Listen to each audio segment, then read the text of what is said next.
బుగ్గలమ్మ పైడి బొమ్మ తేనె నవ్వుల జాబిలమ్మ లేని సాకులు చెప్పకమ్మ పట్టువోణి కట్టవమ్మ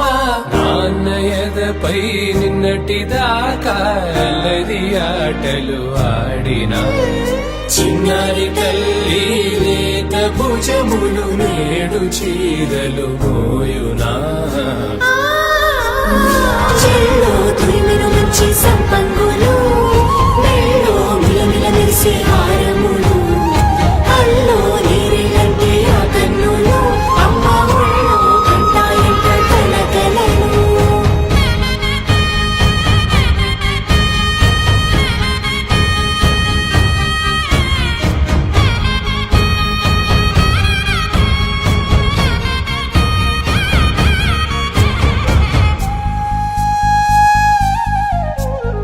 సొంపుగా గోరింట పండిన రెండు చేతులకు కోమలి రెండు చేతులకు ముత్తుల మోముకు ముద్దలుగా పసుపత్తి సువాసినులు కుంకుమలెత్తిను హాసినులు